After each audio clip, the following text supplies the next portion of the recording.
Good evening friends. அடக்கம் அமரருள் உய்க்கும், அடங்காமை ஆறிருள் உய்த்துவிடும். அற்புதமான குரலுங்க.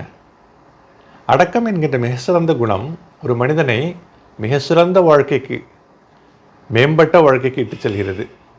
அடக்கம் இல்லாத, திமிரோடு கூடிய, கர்வத்தோடு கூடிய, ஆணவத்தோடு கூடிய, இருமாப்போடு கூடிய நபர்கள், அவர்களுக்கான பலன் என்னென்னா இருள் சூழ்ந்த வாழ்க்கை. அவர்கள் கொண்டிருக்கின்ற குணத்தைப் போலவே அவருடைய வாழ்க்கையும் இருள் சூழ்ந்ததாக இருக்கும். எவ்வளவு அர்த்தம் புரிந்த ஒரு திருக்குறள் இல்லைங்களா? நம்ம பெரும்பாலும் அடுத்தவங்களை எப்படி ட்ரீட் பண்ணுறோம், அடுத்தவங்களோட எப்படி பழகிறோம், அதை வச்சு நம்மளுடைய அடக்கம் அப்படிங்கிற கேரக்டர் எப்படின்னு சொல்லிட்டு அடுத்தவங்க ஈஸியாக கணிச்சிடலாம். அடுத்தவங்களை எப்படி நம்ம டீல் பண்ணுறோம், அடுத்தவங்களை எப்படி ட்ரீட் பண்ணுறோம், பணம் அதிகமாக இருந்தால், புகழ், பொருள், பதவி இதெல்லாம் அதிகமாக இருந்தால் நல்லா ட்ரீட் பண்ணுறோம், அது இல்லைன்னா கம்மியாக ட்ரீட் பண்ணுறோமா?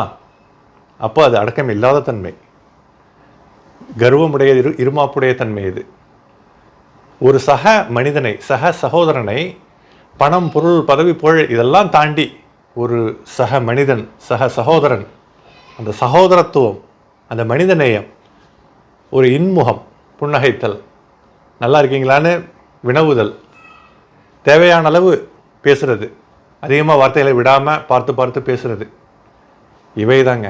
அதனால தான் நாவடக்கம், அவையடக்கம்ங்கிறாங்க. அவையடக்கம், இன் அதர் வேர்ட்ஸ் நாவடக்கம்.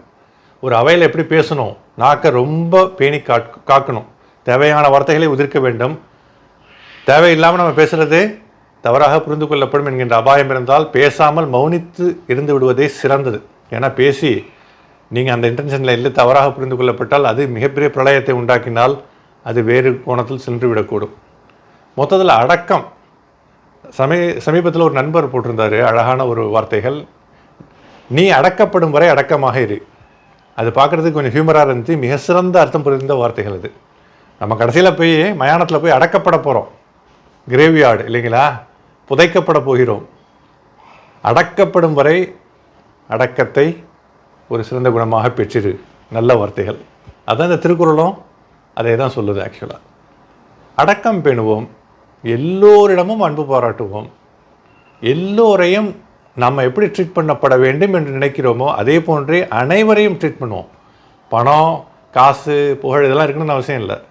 எல்லாரையும் அதே மரியாதை கொடுப்போம், அன்பு பாராட்டுவோம், மனித நேயத்தை நிலைநாட்டுவோம்.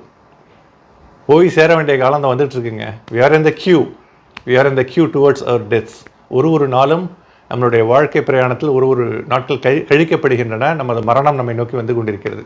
அது வரைக்கும் சந்தோஷமாக அடுத்தவங்களை சந்தோஷப்படுத்தி வாழ்ந்துட்டு போயிடும். தேங்க்யூ கைஸ் ஃபார் வாட்சிங்.